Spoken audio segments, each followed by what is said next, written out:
Yes, people, Reese from Property Hustle here. Now, when I first started buying property, I didn't have a massive following, rich parents, or hundreds of thousands saved. But what I did have was a system.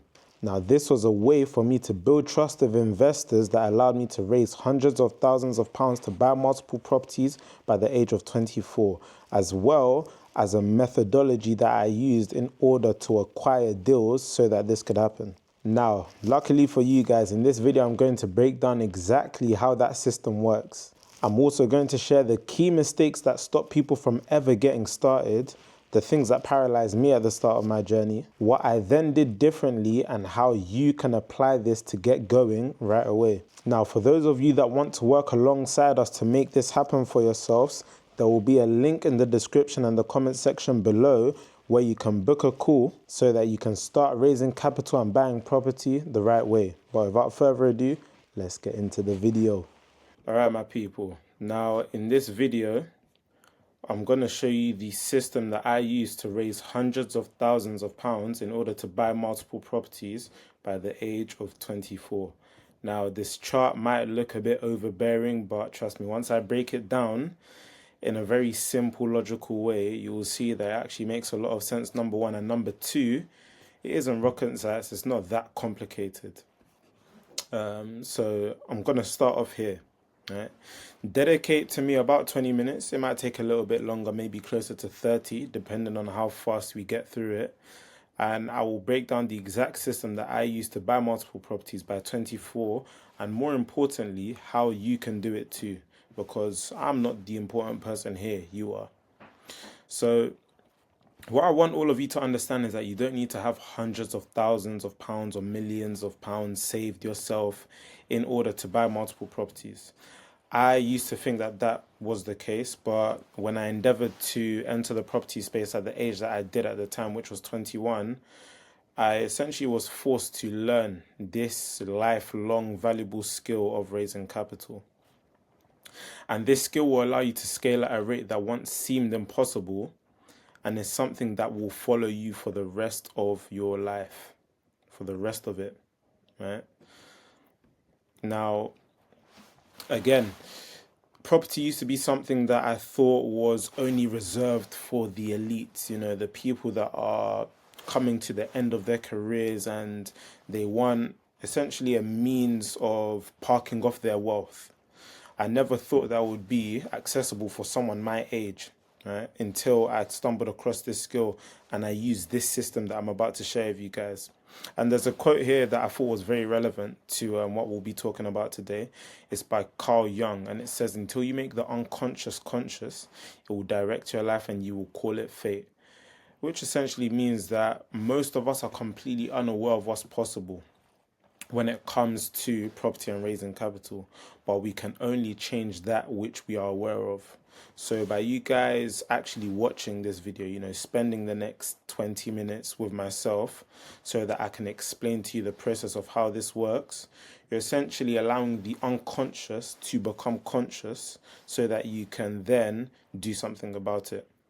So I'm going to show you guys how to pull all of these different aspects together so that you can raise the capital you need and take on profitable property deals, regardless of your scenario.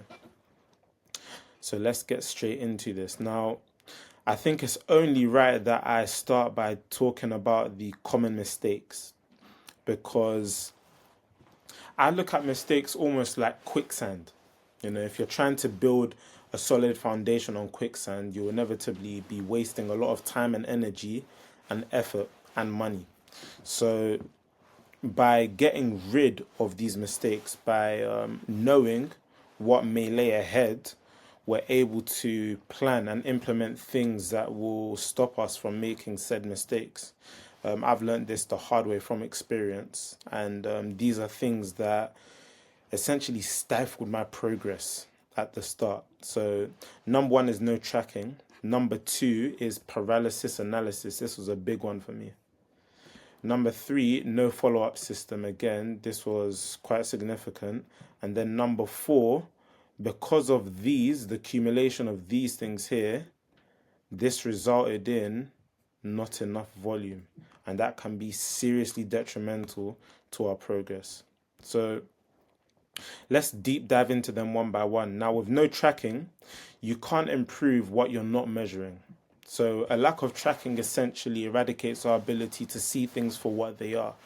It's essentially the equivalent to driving whilst being blindfolded. You don't know where to go. Another analogy that I always like to use is talking about someone who wants to endeavor to lose weight. Right? If you're trying to burn fat, lose weight, and you're not tracking your calories, you're essentially doing it blind. And when you're doing it blind, you don't know what you need to change. So, by making sure that you track, you know what you need to improve.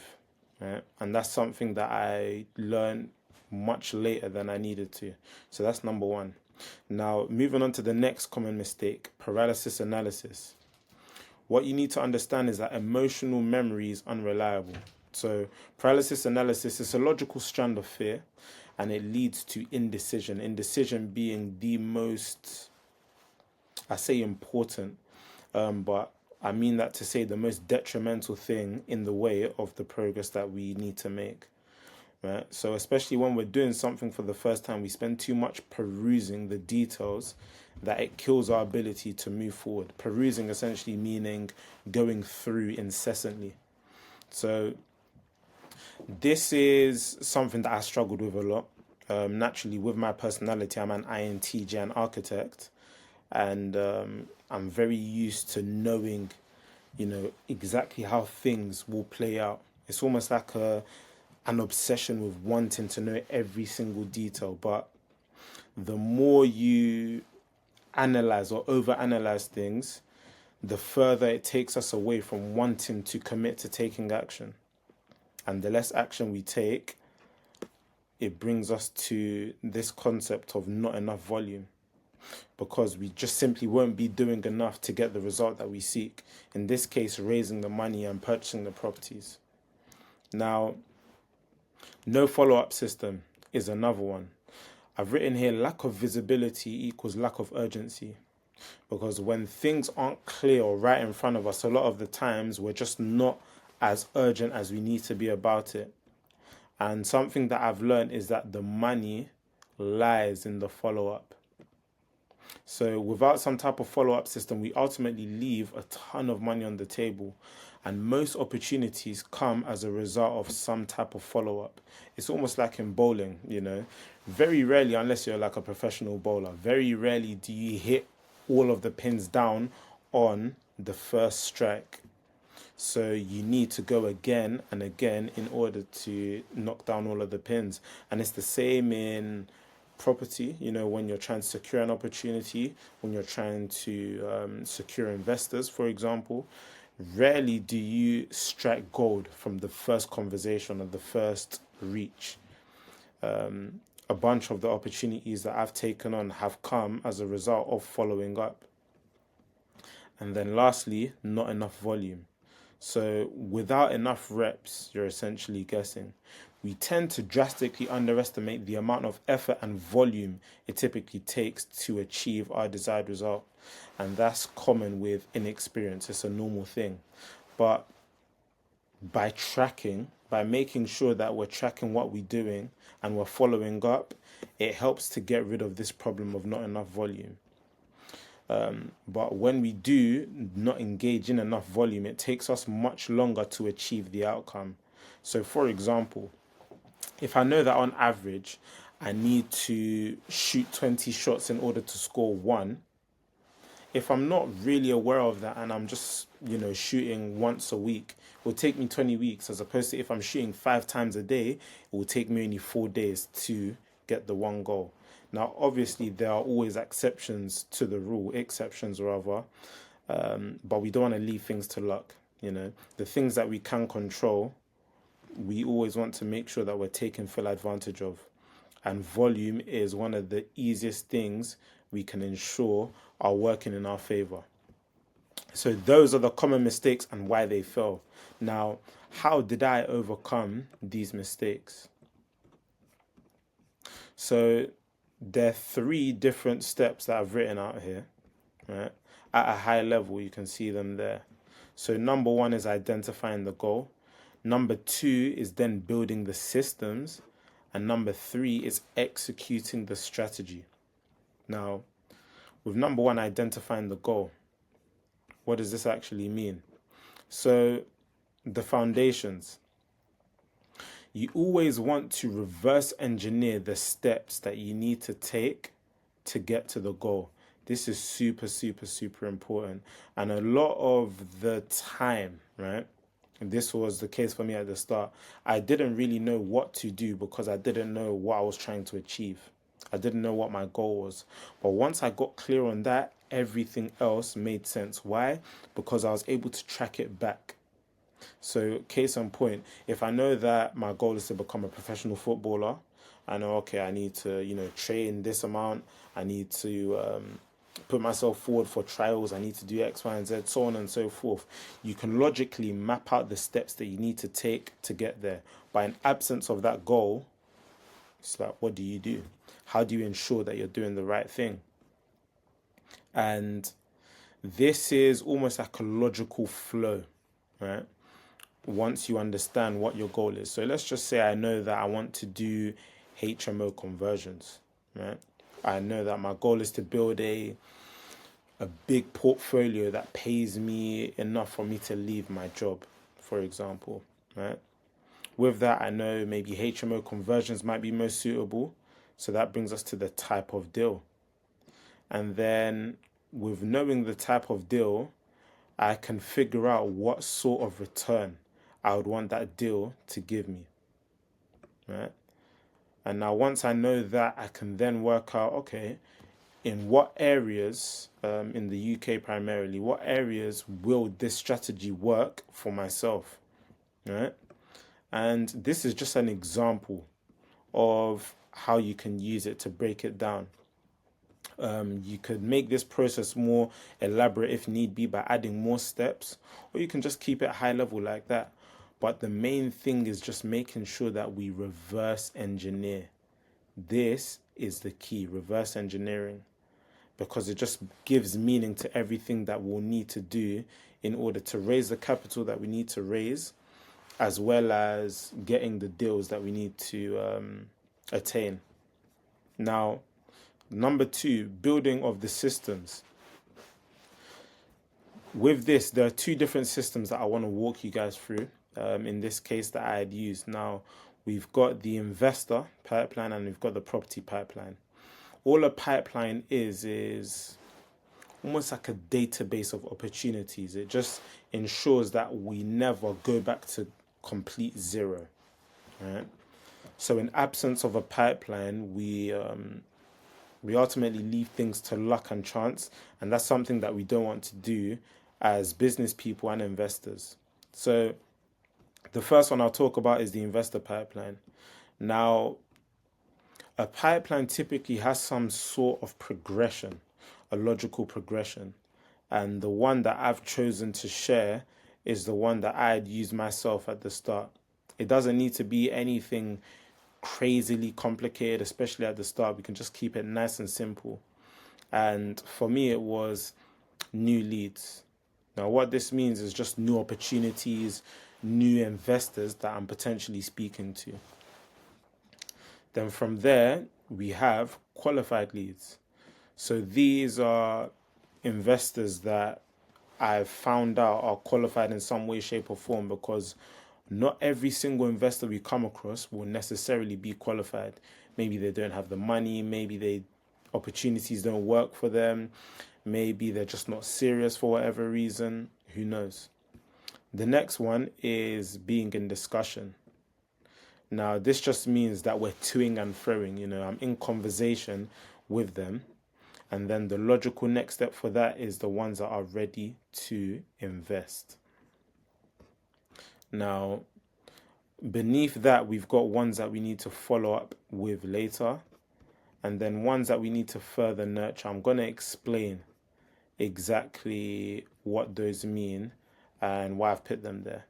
But for now, so everyone originally starts off as a new lead, right? It's almost like a stranger. Think about it like that in the context of you met someone for the first time. They're essentially a stranger. You need to qualify them. Make sure that they're legit. Make sure that they are actually in the market for what it is that you're trying to present, which is potential property opportunities. So for myself, because social media played a big role in me getting a lot of my investors, this resulted in a lot of people reaching out who weren't necessarily qualified, and it's just a matter of filtering through. So typically, how you do that is just through conversation, maybe like a Zoom call as well, depending on how you want to structure it. And between the new and the qualified leads, what I would then do is if I'd find out that somebody wasn't qualified, I would put them into a bracket of follow up later. Because let's say, for example, I spoke to someone and they have money but it's tied up in a property that they don't plan on doing anything with for the next year. They're not necessarily qualified right now, but at a later date, they could be, right? So then they would fall into this bracket of me needing to follow up with them later, and then also further nurturing. So qualified leads, these are the people that are not necessarily just hot ready right now, but they have the means, their expectations are in the right place, they have maybe shown as well that they want to get started somewhat soonish.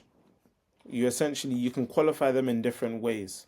So this is what I would just put all of the potential investors that I thought I could move forward with, right, into the qualified category. And then from there, I would take it to a more in-depth discussion. So typically for me, this would be over Zoom. And throughout this conversation, I would just endeavor to find out exactly what I would need to about them so that I can know whether I can make something happen with this potential investor or whether or not I just need to add them to the follow-up later category and then eventually the further nurture. So this key point here, after being in discussion with them, this tells me whether I need to nurture them more, meaning, we need more touch points, I need to show them more stuff, more information, etc., or whether they are ready to move. I've had investors that I've had to only speak to once, have one conversation with them, and they're ready. They're ready to pounce onto the next opportunity. And then I've had others that they require a bit more nurturing, more touch points in order to get them to this stage of being ready to invest. So that is typically how you would do it with investors. Something simple like this, you can track in, you can either do it manually in even like Google Sheets if you wanted to, or you could use a project management tool like Trello, for example. So that's the one that I had used. I found it straightforward and easy. I would use each cards, I believe they're called, or lists. Each list would serve as one of these stages of the pipeline. So if you think of this as list 1, list 2, this on list 3, list 4, list 5, and list 6. They'd all be next to each other, and then you can just shift them across as accordingly. Now, with the next system, the property pipeline, it works in a very similar way. So pipelines are all the same regardless of what type of pipeline it is. Now, I've included this example here to help demonstrate what I'm talking about. So when it comes to finding properties, I break it down like so. You've got the potential projects. This is stage number 1. Now, these are all of the things that we see that might work. We haven't spent a crazy amount of time looking at the opportunities, and at this stage, we don't want to. We just want to almost look at a high level and say, okay, could this potentially work? If yes, throw it there. Enter our pipeline of a potential project. Now, the next stage are those worth viewing. All this really means is I've had a closer look at it, I've ran my high-level numbers, and a deal could potentially be done here. So these are the ones worth me going out to view. one of the things that I learned is that you don't want to just run around viewing anything and everything. At the start, it can seem cool and sexy, and it can be good to build up our experience, build the connections with agents in person, as well as getting used to viewing properties in person. But once you start doing enough, you're engaging in high enough volume, viewing any potential property or project, I should say, it ends up just being a waste of time, especially before you've ran any type of numbers on it. So by doing something like this, you're effectively helping to buy your time back. So I run my numbers, find out the ones that are worth viewing, and then from there, I obviously go and view them, and then I make official offers. Right? After I viewed it, ran my in-depth numbers, and found out how much I can offer on the property, I would then make an official offer. Now, one of two things will happen here. The offer will either be accepted, if so, happy days, you're about to strike gold, or they'll reject my offer, which more commonly happens, especially because we need to get properties at a price point that works. Now, the reason why I've included this, pipelines are like funnels. And when you think about a funnel, it's thick at the top, right? There's a lot of activity at the top. But when you get closer to the bottom, the activity decreases. So let's say here, if we have 20 properties or 20 potential projects, let's say only 15 of them are worth viewing. And let's say after that, we offer on 8 of them. And of those 8, let's say 2 get accepted. Right? As you can see, the number decreases as we get closer towards the bottom of the funnel. So the top is just the potential, the bottom is what actually materializes. Right? And the reason why this is so important is because once we track it in our pipeline, we're able to ensure that we don't lose track of anything. Now, I've had offers rejected that have become accepted offers. It's rare, but it happens. And again, it brings us back to this concept of the money lies in the follow-up. We need to ensure that we're following up on all opportunities. And that's why this loop exists.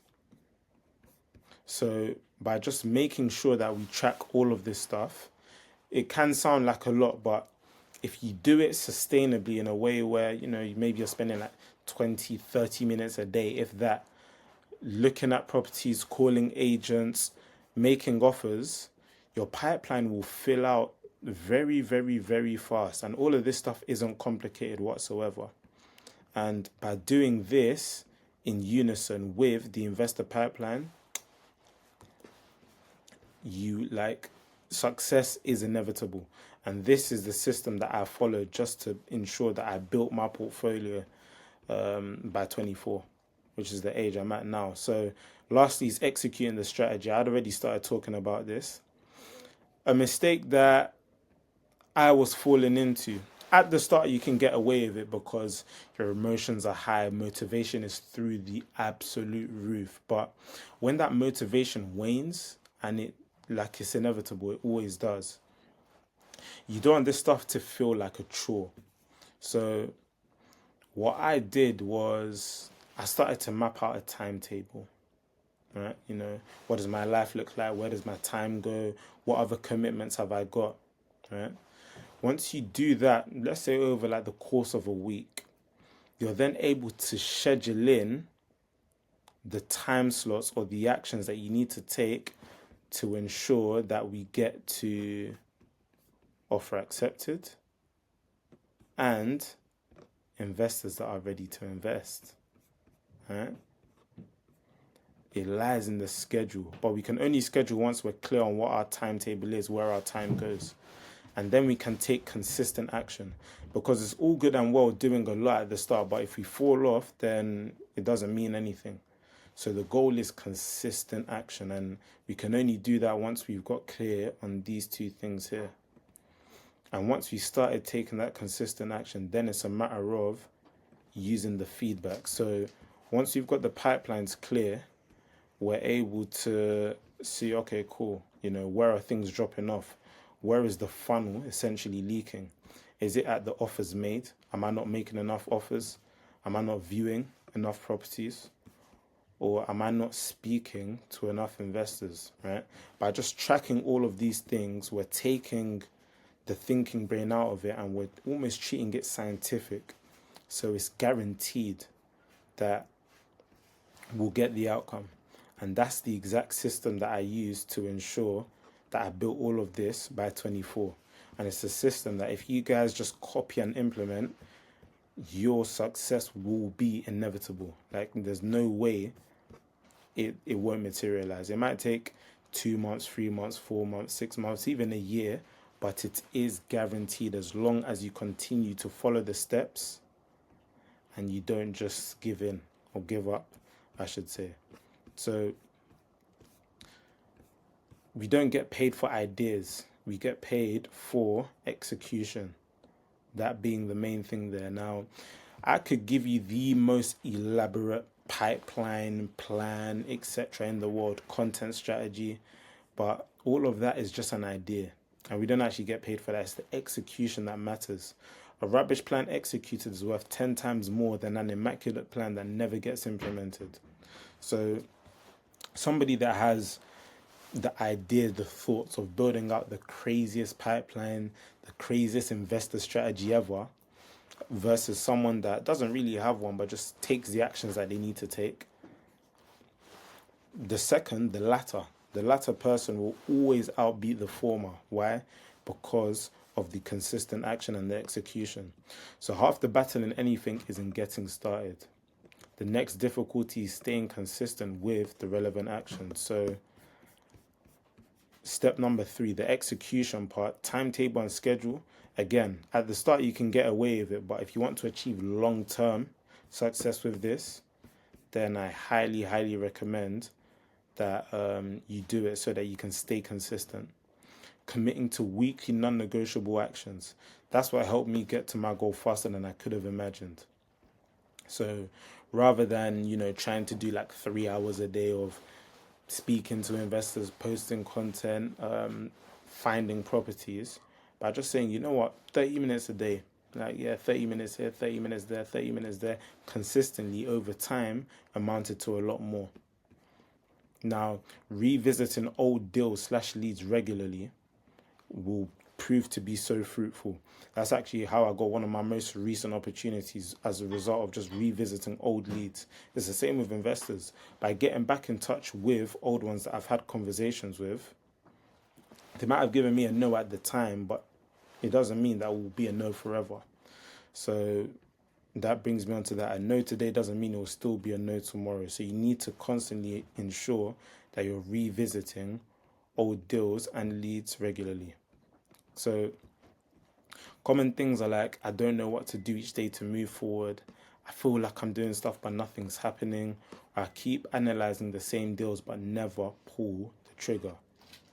These are common things that I was saying to myself as well, and that's what birthed this whole system. Right? So by doing exactly what I've shared, it will get rid of these things. No one raises money and buys property by luck. It just doesn't happen. Build your pipeline, track your progress, and the results will come. So this is something that we work alongside with our clients using the Property Hustle Blueprint. So for those of you that you might not want to do it yourself and you still need the help and the guidance, we'll show you the exact system that we use to raise 100,000 plus in investor finance and deploy it into profitable property deals so that you can start your property journey with confidence. Now, this is the same process our students use to secure their first or next funded deal. It's a foolproof blueprint that as long as you follow the steps, there is no way that you can't achieve the result. And we work best with the people who are hungry to build wealth through property, those that are clear on what they want, those that are willing to put in the work, those that are tired of playing small and that are ready to learn, those that are driven by the idea of building something real. So all of our successful clients and case studies have come from the people who fit into one of these categories. Those that we can't help are those that are still waiting for the perfect time to get started. You might be comfortable where you are and are afraid of taking the risk. You might want a magic shortcut instead of a proven system. And you blame others when things don't go your way. Now, if you fall into any of these categories, then I'm afraid to say that we cannot help you. But if you know that you belong to one of these ones here and you want to work with us, go in the link in the description below, in the comment section as well, it should be there, and book a call. All right, you will speak to a member of our team who will assess your situation and figure out whether you're perfect for this opportunity or whether we won't be a match. But if you know to your core that you're part of this cohort, I say don't waste any more time. Schedule a call in below, and we look forward to hearing from you. But other than that, guys, this is the system that I used, and you should literally just copy it. Simply copy it. And I do know that we've gone over time by a bit. I got a bit passionate there. It was 30 minutes instead of 21. But again, thank you for spending this much time watching through this video. And if you've made it to the end, then you know exactly what you need to do. And if you do want to take it a step further as well, then you know how you can do so with the link in the description. So have a good week ahead, guys, and I wish you all the success.